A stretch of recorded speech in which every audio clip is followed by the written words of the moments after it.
I'm thrilled that Welldoing has added a new category of outdoor therapy to include people like myself. I practice nature-based art therapy and natural mindfulness, and I thought that today I'd take a moment to give a brief overview of what that is and also how it translates online, because as many people have in the past year, I have moved my practice online as the safest and most consistent way really to continue to practice for the time being.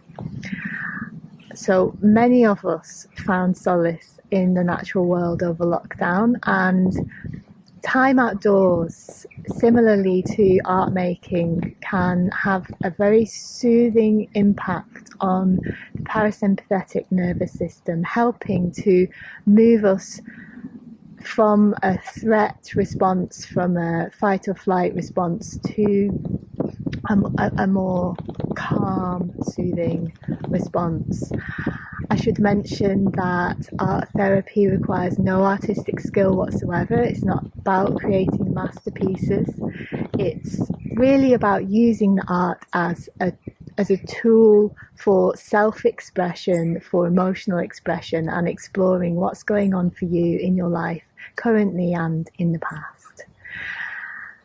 So, and indeed, in outdoor art therapy, we often use found objects, leaves, stones, and sticks drawing into the ground to create art with interacting with the natural world.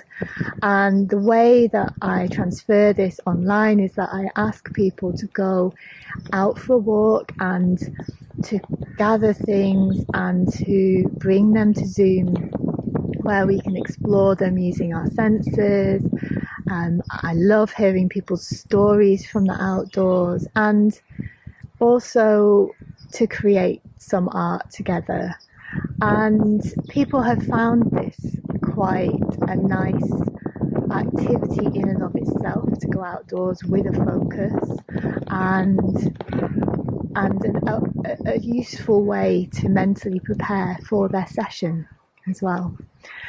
So it's about exploring your playful creativity really, and we don't use the outdoors simply as an alternative consultation room. It's more than that. The aim really is to develop a repertoire of ways that you can expand your attentiveness and your sense of presence in the present moment, in that environment.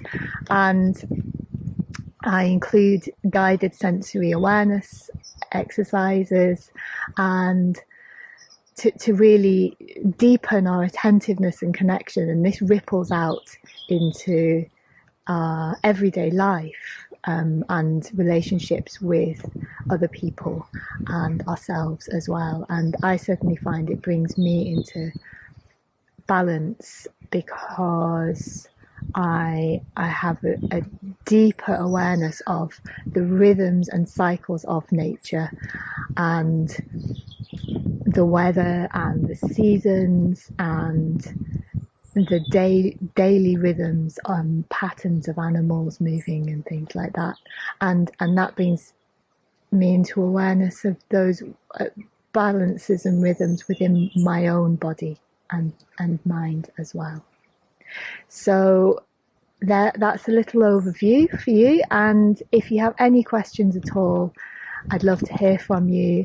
And thank you for listening, and thank you to Welldoing for adding this new outdoor therapy category.